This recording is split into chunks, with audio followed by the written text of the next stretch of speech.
Admiral Korath had served the Valdran Galactic Empire for 200 years.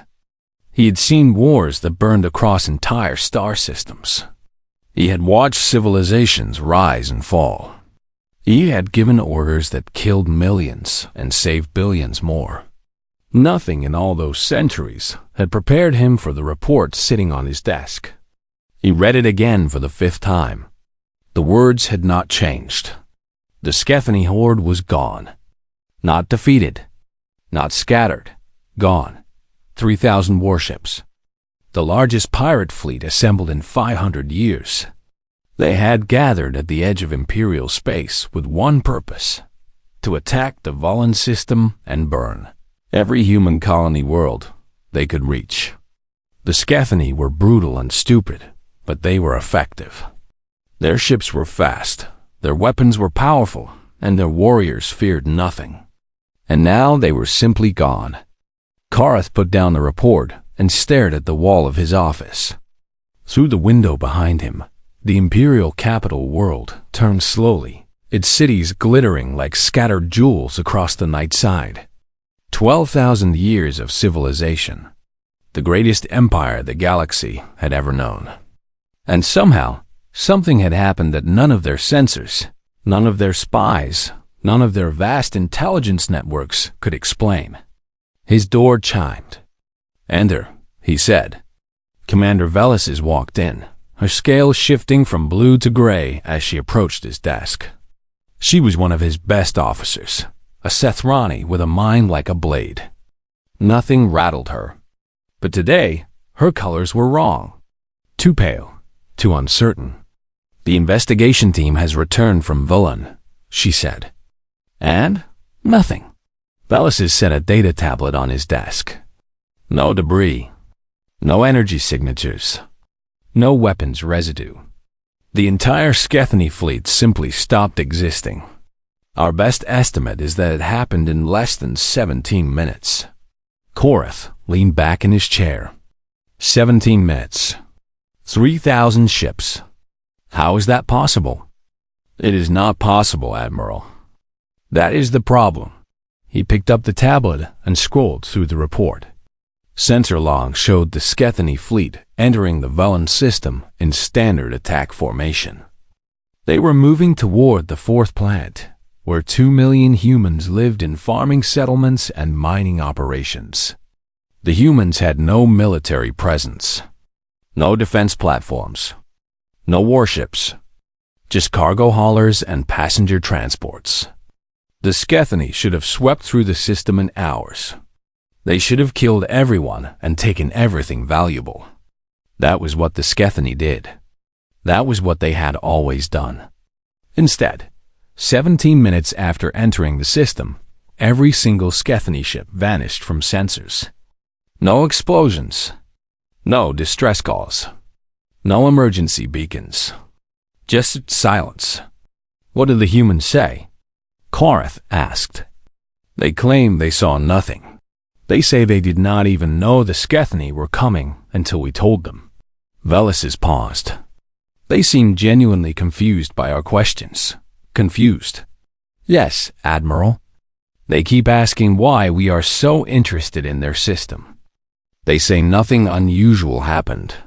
Korath set down the tablet. 3,000 ships disappear, and the humans notice nothing unusual. That is what they say. He stood and walked to the window. Below him, transport ships moved between orbital stations, carrying goods and passengers across the vast machinery of Empire. Somewhere out there, beyond the lights and the traffic, something had destroyed the most powerful pirate fleet in centuries. And the humans claimed they knew nothing about it. Humanity had joined the Empire 40 years ago. They were a minor species from a small planet at the edge of known space. Their technology was adequate, but unremarkable. Their military consisted of 12 patrol frigates that could barely handle customs enforcement. They had no special abilities, no unique resources, no strategic value. The Empire had accepted them because the Empire accepted everyone who followed the rules and paid their taxes.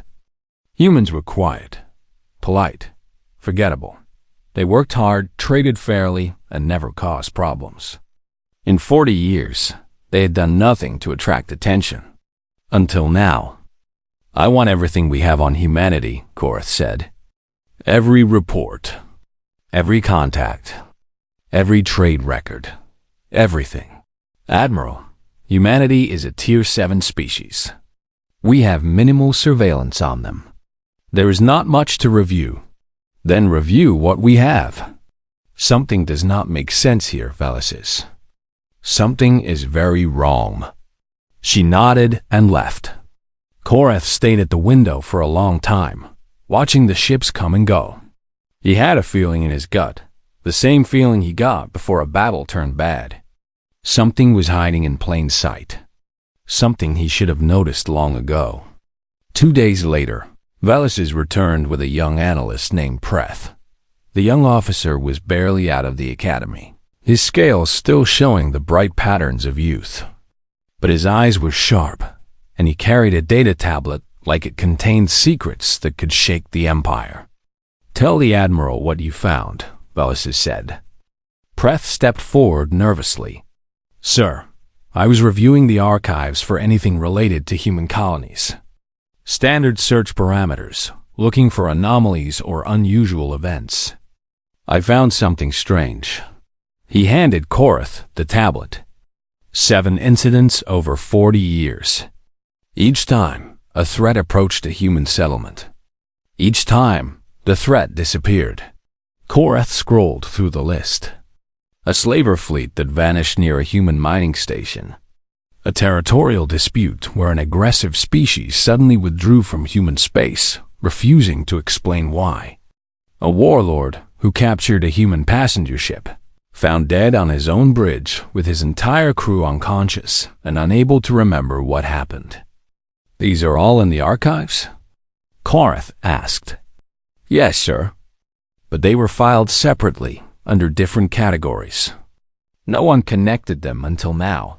Why not?" Preth swallowed. "Because they seemed unrelated, sir. Each incident had a different explanation. Equipment failure, internal conflict, medical emergencies. They all looked like coincidences. And now? Now I do not think they were coincidences at all." Korath studied the young officer. "You think the humans did this?" "All of it. I think something protected those humans, sir. Every time they were threatened, the threat went away. That is not luck. That is not coincidence. That is a pattern." Velasquez spoke up. "If the humans have some kind of hidden defense capability, we should have detected it. Our sensors are the best in the galaxy. Nothing escapes our surveillance. Nothing we understand escapes our surveillance," Preth corrected quietly. "But what if they have something we have never seen before? Something we do not know how to look for?" The room went silent. Korath thought about the Skethany fleet. 3,000 ships. 17 minutes. No trace. "This is speculation," he said finally. "We have no proof." "No, sir," Preth agreed. "But we have a pattern. And patterns do not lie." Korath looked at the list again. 7 incidents.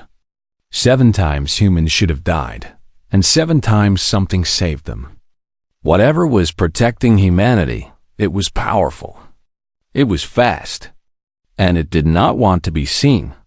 "I want a full investigation," he said. Quietly. "I do not want to alarm the Council until we know more. Velasquez, you will lead the team. Preth, you are assigned to her. Find out what the humans are hiding." "And if we find something, sir?" Velasquez asked. Korath turned back to the window. The capital world continued its slow rotation, peaceful and oblivious. 12,000 years of empire. Countless species conquered and absorbed. The Valdren had built the greatest civilization in history because they understood power. They knew how to recognize threats and eliminate them before they grew too strong. But what if they had missed something? What if, for 40 years, something had been growing right under their noses? Something that could erase 3,000 warships without leaving a trace? If you find something, Korath said slowly, report to me immediately. And pray that whatever the humans have, they consider us friends. Velis and Preth left. Korath stayed at the window, watching the lights of Empire glitter in the darkness. Somewhere out there, the Skethany horde was gone. Somewhere out there, humanity was keeping secrets. And somewhere, deep in his gut, Korath felt the first cold touch of fear. The Valdran Galactic Empire had ruled the galaxy for 12,000 years. They had crushed every enemy, absorbed every rival, survived every crisis. Nothing had ever truly threatened them. But tonight, for the first time in his long career, Admiral Korath wondered if that was about to change. He did not sleep well that night. And in the morning, the first reports began arriving about the Skethany survivors regrouping at the edge of known space, swearing revenge on every human world they could find. The mystery of Velen was about to become something much worse. Director Syleth had interrogated thousands of suspects during her career. Spies, traitors, rebels, criminals of every species and every kind. She knew how to read faces, how to detect lies, how to find the truth hidden beneath layers of deception. The Imperial Intelligence Service had made her their best investigator because nothing escaped her notice. But the humans were different. She sat in her office aboard the intelligence cruiser Whisper, reviewing the files that Commander Velis had compiled. 7 incidents over 40 years. 7 times human colonies faced destruction. 7 times the threat simply vanished. The pattern was clear. The explanation was not. Her door opened, and Analyst Preth entered with another stack of data tablets. The young officer had been working without sleep for 3 days, digging through every record the Empire had on humanity. His scales had gone pale from exhaustion, but his eyes still burned with determination. I found more, he said, dropping the tablets on her desk. Trade records, shipping manifests, census data. Nothing unusual on the surface. But look at this. He pulled up a star chart showing human space. 12 colony worlds scattered across a small region at the edge of Imperial territory. Nothing special about any of them. Average populations, average resources, average everything. Human ships travel between these worlds constantly, Preth said.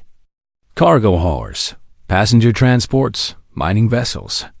Hundreds of trips every day. But here's the strange part. He highlighted several routes on the map.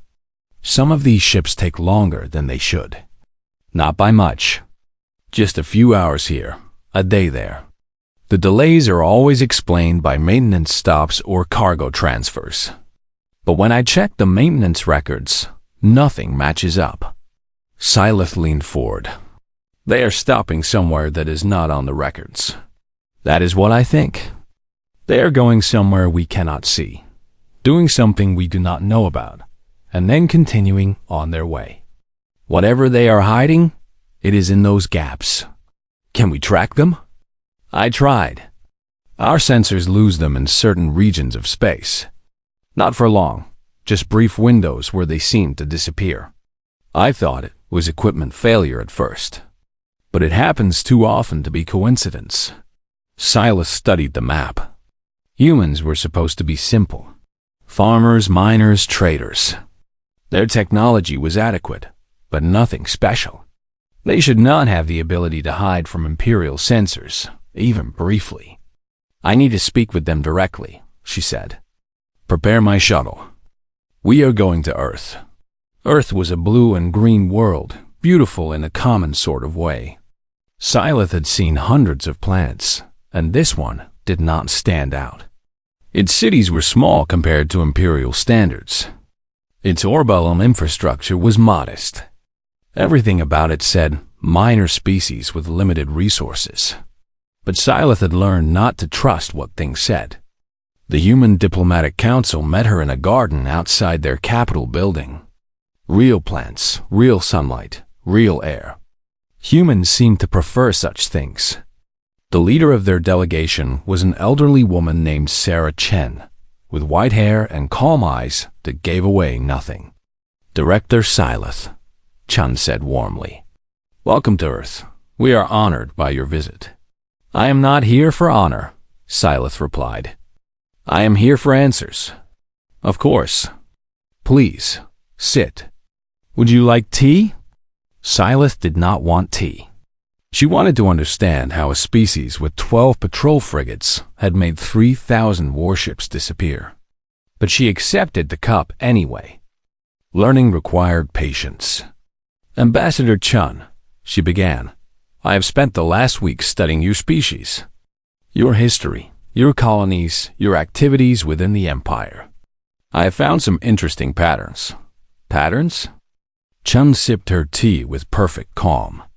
7 times in 40 years, threats have approached your people. Slavers, pirates, aggressive neighbors. Each time, those threats vanished before they could do any harm. And each time, your people claimed to know nothing about it. We are fortunate people, Director. Fortunate. Silas set down her cup. 3,000 Skethany warships entered the Velen system 2 weeks ago. They plan to kill 2 million of your citizens. Now those ships are gone. Not defeated. Not scattered. Erased. In 17 minutes. And you call this fortune? Chen's expression did not change. What would you call it? I would call it impossible. Unless someone made it happen. Unless someone has weapons and technology that we have never seen before. Unless someone has been hiding their true capabilities from the Empire for 40 years. The garden was quiet. Birds sang in the trees. A gentle breeze carried the scent of flowers. It was peaceful and beautiful, and Silas felt like she was standing at the edge of an abyss. "Director," Chun said gently, "humanity joined your empire as friends. We have followed your laws, paid your taxes, respected your customs. We have never threatened anyone. We have never demanded anything. We have simply lived our lives and hoped to be left in peace. That is not an answer. It is the only answer I can give you. We are a small species with limited resources. Our military is tiny. Our technology is adequate but unremarkable. If something saved our people at Velen, we are grateful for it. But we cannot explain what we do not understand." Silas studied the old woman's face. She was telling the truth. Silas was certain of it. But she was also certain that the truth was not complete. Chun believed what she was saying, but she was not saying everything. "Ambassador," Silas said slowly, "I have interrogated liars and saints, traitors and heroes. I know when someone is hiding something. You are not lying to me, but you are not telling me everything either." Chun smiled. It was a sad smile, full of things unsaid. "Director, in my experience, the truth is rarely simple. And some truths are better discovered than told." "What does that mean?" "It means that I hope the Empire continues to treat us fairly. We value our place among you. We value the peace we have found here. And we hope that peace will continue." Silas stood. "That sounds like a warning, Ambassador." "No," Chun replied. "It sounds like a hope. Warnings are for enemies. We do not consider the Empire our enemy. We never have." The meeting ended with polite words and formal gestures. Silas returned to her shuttle with more questions than answers. Chun had given her nothing concrete. No admissions, no evidence, no explanations. Just vague statements and gentle smiles. But as the shuttle lifted off, Chun's words echoed in her mind.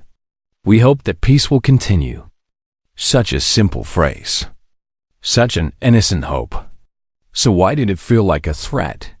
3 days later, Silas received an urgent message from Admiral Korth.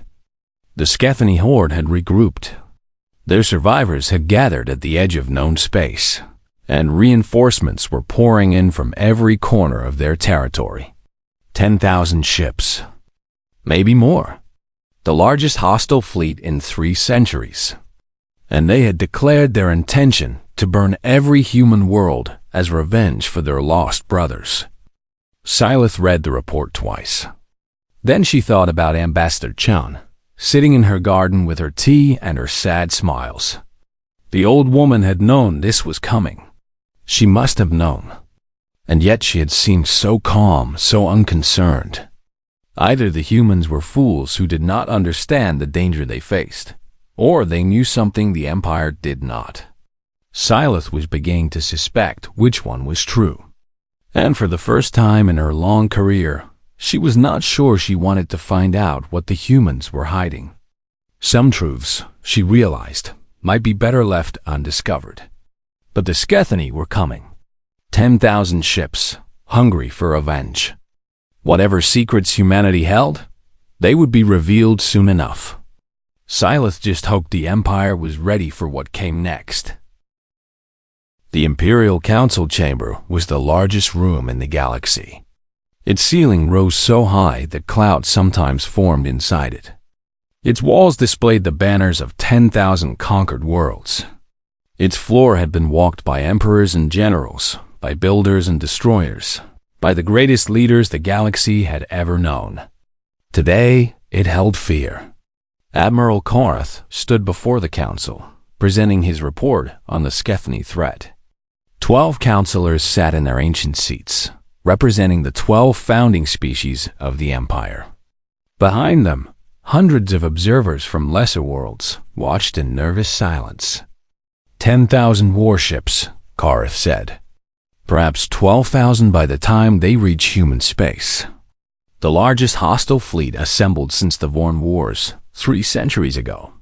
They are not coming to raid or plunder. They are coming to exterminate.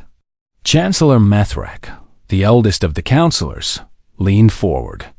His species had ruled the Empire for 8,000 years. His voice carried the weight of centuries. And what do the humans have to defend themselves? 12 patrol frigates, Chancellor. No capital ships. No defense platforms. No meaningful military presence at all. A murmur ran through the chamber. Councillor Vrass, representing the warrior species of the Skethany, spoke next. Then they are already dead. Why waste our time discussing corpses? Because something destroyed the first Skethany fleet, Korath replied. 3,000 ships, erased in 17 minutes. We still do not know how or why. If the humans have hidden capabilities, we need to understand them before we act. And if they do not? Councillor Vrass pressed. If the Velen incident was some fluke, some accident we cannot explain, what then? Korath had no answer. He had spent weeks searching for evidence of human weapons, human technology, human secrets. He had found nothing. Either the humans were hiding something so advanced that the Empire could not even detect it, or they truly were helpless. Neither possibility was comforting. Chancellor Methrak raised his hand for silence. We have a choice to make. The Skethany are coming for the humans. We can defend them, or we can let them fall. What are our options? Admiral Korath activated a display showing fleet dispositions across the Empire. To stop the Skethany decisively, we would need to commit at least 8,000 ships. That would strip our defenses across 3 sectors. If any other threat emerged during the campaign, we would be vulnerable. Casualties? Millions. The Skethany fight without mercy. Even a victory would cost us dearly. Councillor Vrass snorted. All this for 50 million humans? They are a Tier 7 species. They contribute nothing of value. Their worlds hold no strategic importance. Why should we bleed for them? Because we promised them protection, said Councillor Aleth, whose species valued honor above all else. When they joined the Empire, we swore to defend them. If we abandon them now, what does that say about our word? It says we are practical, Vrass replied. The strong survive. The weak perish.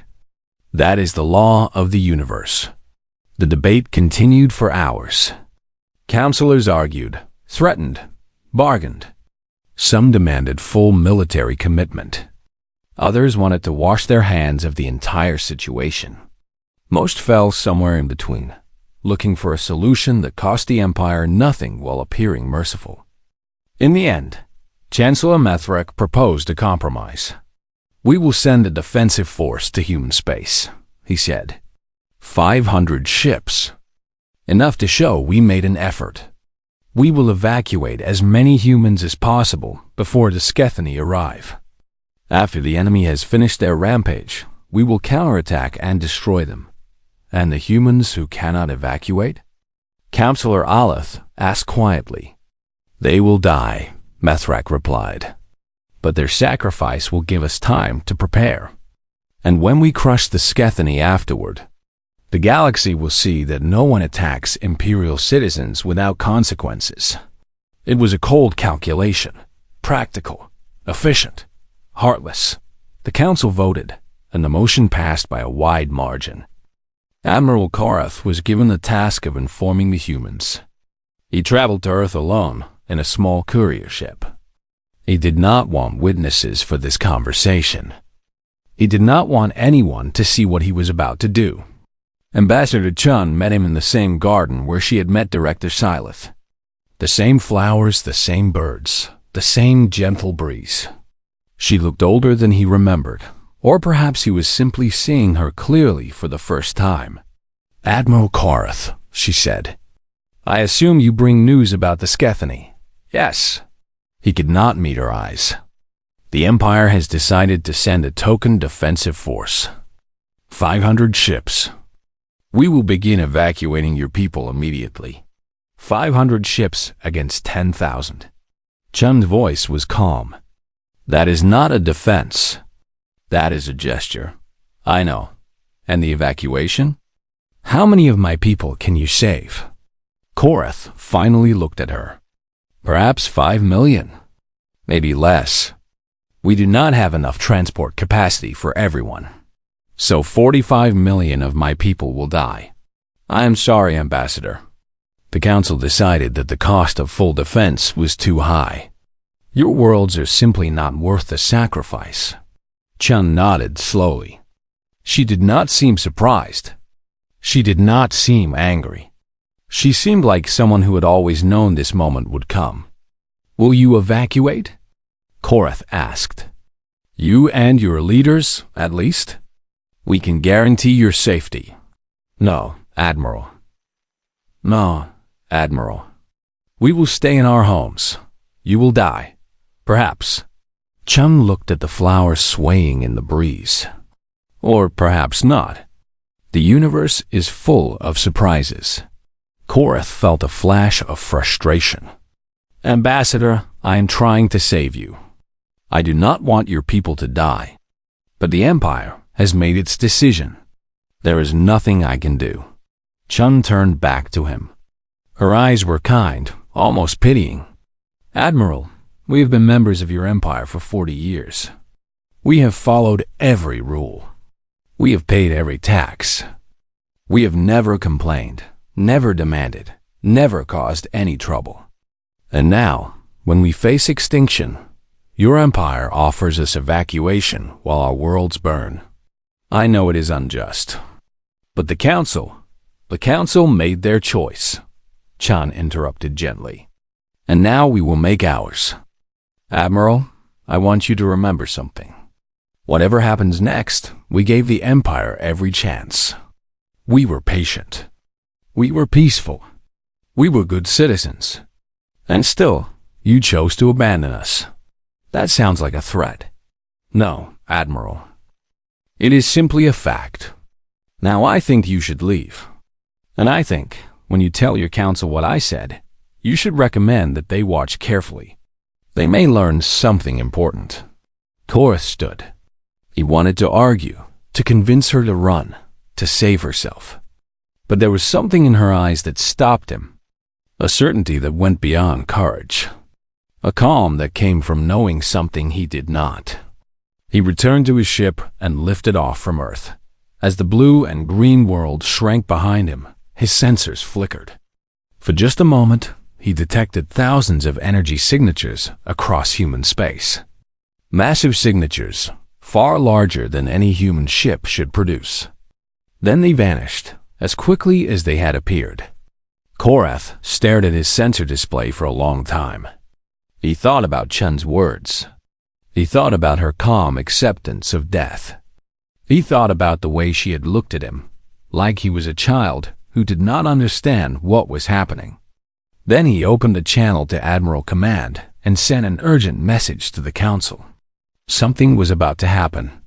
Something the Empire was not prepared for. And Korath had a terrible feeling that everything they thought they knew about humanity was about to be proven wrong. He just hoped the Empire survived long enough to learn from their mistake. Admiral Korath's courier ship had barely cleared Earth's orbit when his sensors went insane. Across every human colony system, energy signatures were appearing. Not dozens, not hundreds, thousands, tens of thousands. His equipment screamed warnings about radiation levels and power outputs that should have been impossible. The readings made no sense. Nothing in the Imperial database matched what he was seeing. Then the ships appeared. They emerged from nowhere, decloaking in perfect formation around every human world. Warships of a design Korath had never seen before. Sleek, angular, bristling with weapons that his sensors could not identify. Each one was massive, easily 3 times the size of an Imperial battleship. And there were so many of them. Korath counted frantically as his ship accelerated away from Earth. 1,000, 5,000, 20,000. The numbers kept climbing. By the time he reached the edge of the system, his computer had identified over 40,000 human warships spread across their 12 colony worlds. 40,000 ships, hidden in plain sight for 40 years. How was that possible? His communication systems activated without his command. A human face appeared on his screen. A man in his 50s, with dark skin and gray hair, wearing a uniform Korath did not recognize. His expression was calm, almost peaceful. "Admiral Korath," the man said. "I am Admiral James Okonkwo of the Human Defense Force. Please do not be alarmed. We mean you no harm." Korath found his voice.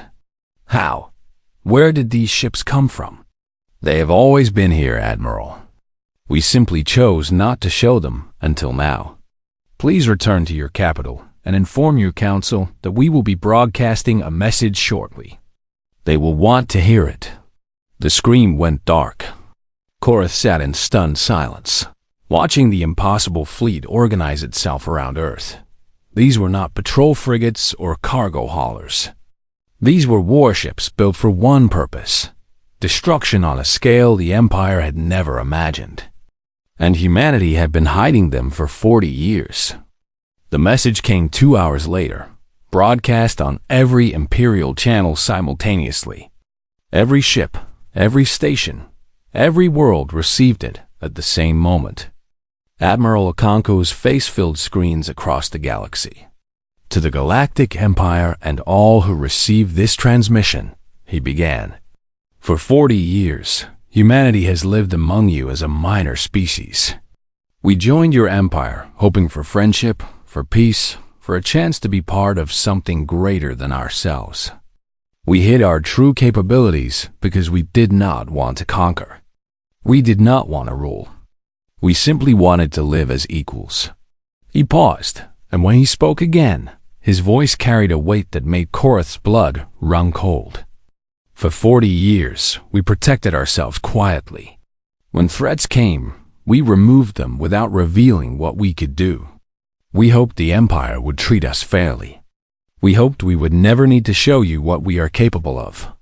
But the Skethany Horde has forced our hand. And your council's decision to abandon us has shown us where we truly stand." Images appeared behind him.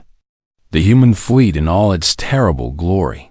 Ships that dwarfed anything the Empire had built.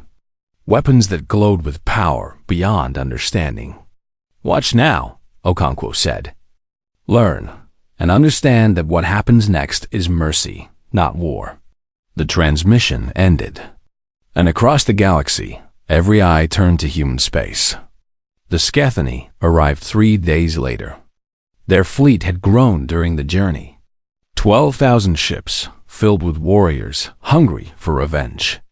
They entered human space, expecting to find helpless colonies and a token Imperial defense force. They expected slaughter and plunder and the sweet taste of vengeance. They found the human armada waiting. Admiral Karth watched the battle from an observation post at the edge of the system. The Council had ordered him to witness and report. They wanted to understand what they were facing. They wanted to know if humanity was truly as powerful as they appeared. The answer came quickly. The Skethany fleet moved into attack formation, 12,000 ships spreading across the void like a dark wave. They outnumbered the human ships in this system by nearly 2 to 1. In any normal battle, those odds would have been decisive. This was not a normal battle. The humans struck first. Their weapons fired beams of light that passed through Skethany shields like they did not exist. Ships that had survived 100 battles exploded in single hits. The Skethany tried to return fire, but their weapons splashed harmlessly against human defenses. They tried to maneuver, but human ships moved faster than sensors could track. They tried to retreat, but human vessels blocked every escape route. It was not a battle. It was an execution. Korath watched in horror as the Skethany fleet died. Ship after ship destroyed in seconds. Thousands of warriors erased without leaving a mark. The humans moved through the enemy formation like predators through prey, killing with terrible efficiency. 11 minutes after the battle began, it was over. 12,000 Skethany warships, the largest hostile fleet in 3 centuries, reduced to drifting wreckage and cooling corpses. Not a single human ship had been scratched. Korath's hand shook as he composed his report. What could he say? What words could capture what he had just witnessed? The Empire had faced powerful enemies before. They had fought wars that lasted centuries. They had always survived, always triumphed, always proven themselves the strongest. But this was different. This was not a battle between equals. This was not even a war. The humans had crushed the Skethany the way a giant might crush an insect. Without effort, without risk, without mercy. And then, impossibly, the human fleet did nothing. They did not advance on Imperial territory. They did not demand surrender. They did not broadcast threats or ultimatums. They simply returned to their positions around human worlds and waited. Korath sent a single message to Earth. What are you? Ambassador Chun's response came minutes later. We are what we have always been, Admiral. Humans. We simply chose not to show you everything. The Imperial Council convened an emergency session as soon as Korath's report arrived. The 12 counselors read his account of the battle. They watched the sensor recordings. They saw the numbers. 40,000 human warships, weapons beyond anything in the Imperial arsenal, technology that made their greatest achievements look primitive. Fear filled the chamber like poison gas. They could destroy us, Councilor Vrass said, his warrior's pride forgotten. They could crush the entire empire in days. They destroyed the Skethany in 11 minutes, Councilor Olith added quietly. 12,000 ships. They did not even seem to try. Chancellor Methrek stared at the holographic display showing human space. 40,000 ships, each one a death sentence for any fleet the Empire could send against them.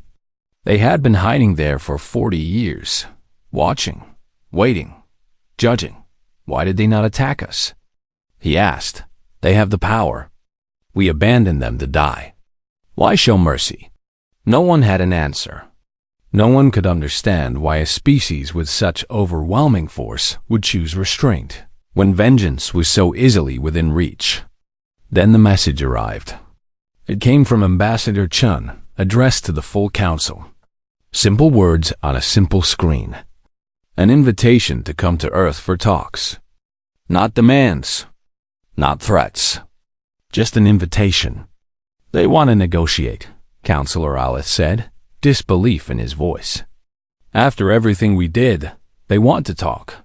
Chancellor Methrak read the message again. He thought about the human fleet. He thought about what it could do and what it was choosing not to do. He thought about Ambassador Chun's words before the battle. We gave the Empire every chance. Prepare my ship, he said finally.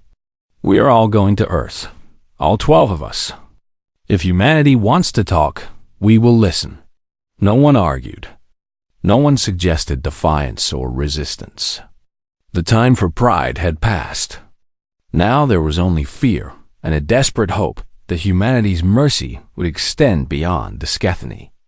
The Empire's fate rested in human hands now, and all they could do was hope that those hands would be gentle.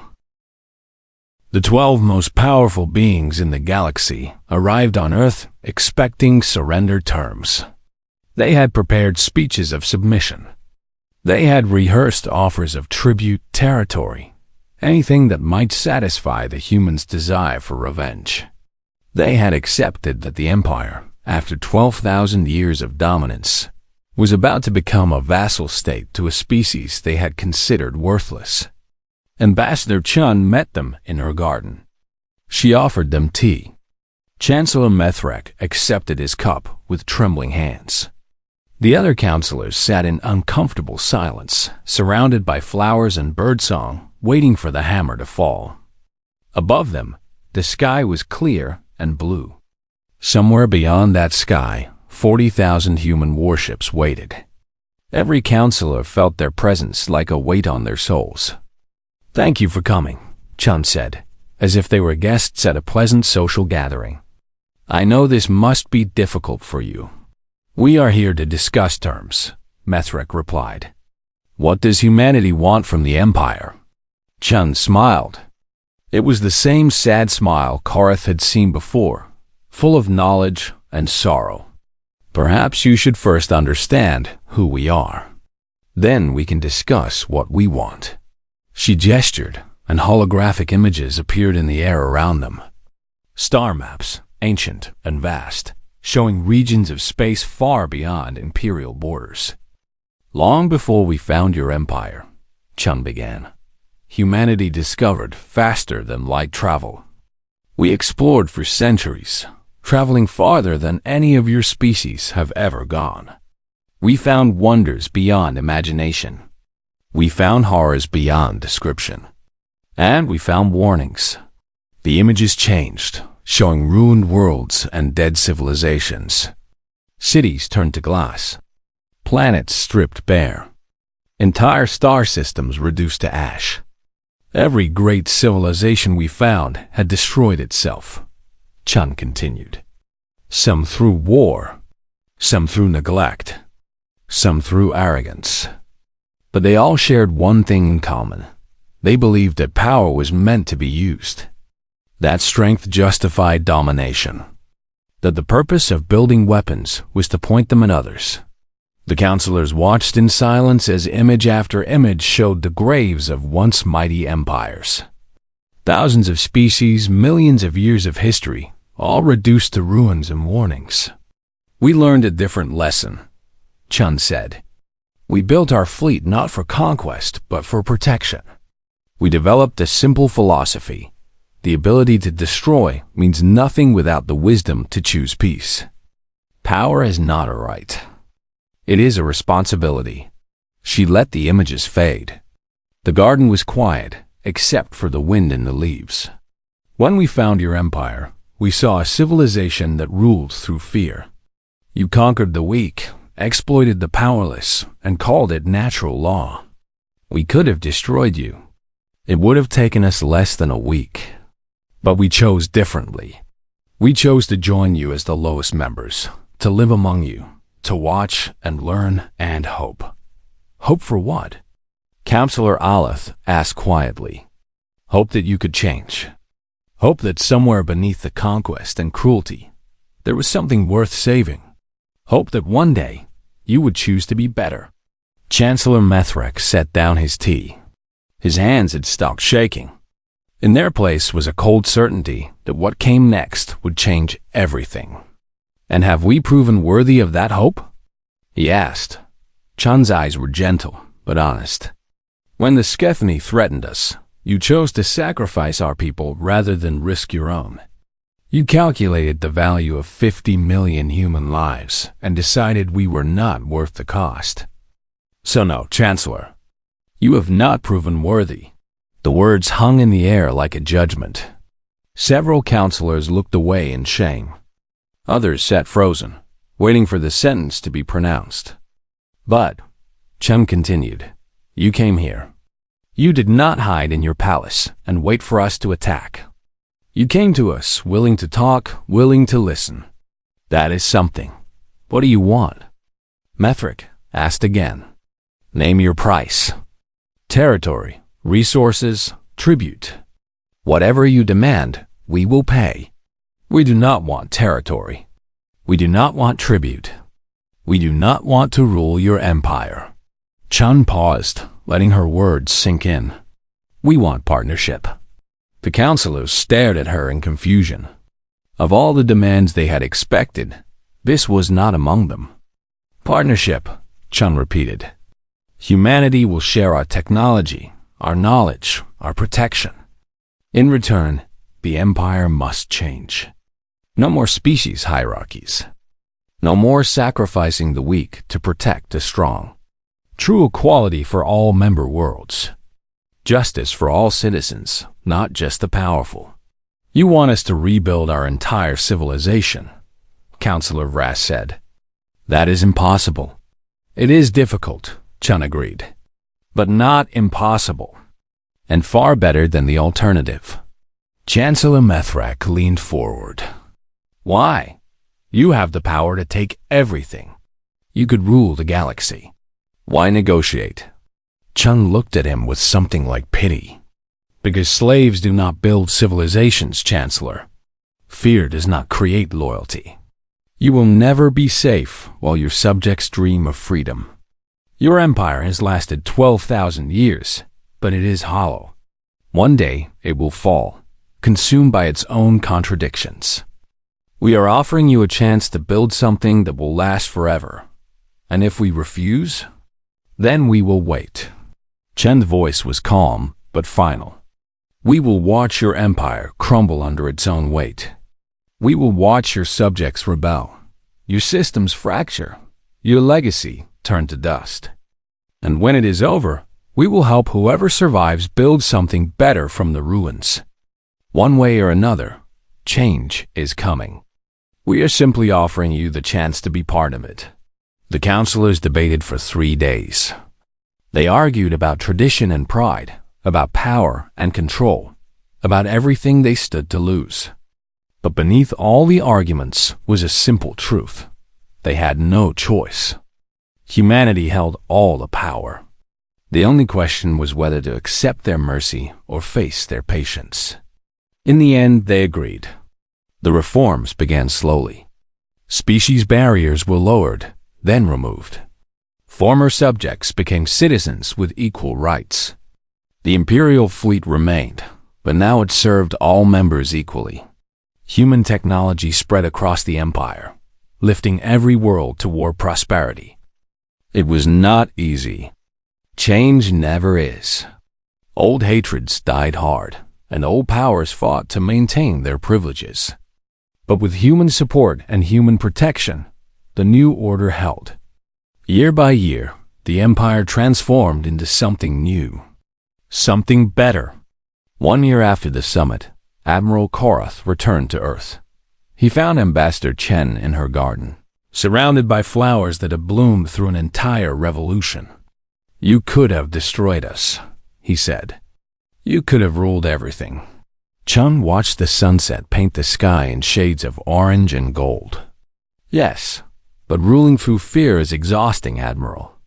We wanted neighbors, not subjects. Friends, not slaves. The galaxy is vast and dangerous. Better to face it together. Korath considered this. For a year, he had watched his empire transform. He had seen ancient enemies become allies. He had seen slaves become citizens. He had seen fear replaced by hope. And through it all, the human fleet had remained, a silent promise of protection for all. What if we had refused? He asked. What if we had chosen to fight instead of surrender? Chen's smile faded slightly. Then we would have waited. We have been patient for a very long time, Admiral. We would have watched your empire collapse. We would have helped the survivors build something better. One way or another, things were always going to change. We simply gave you the chance to be part of that change, instead of a warning for future generations. Yes, Korath looked at the sky. Somewhere up there, human warships kept their eternal watch. 40,000 ships, each one powerful enough to destroy a world.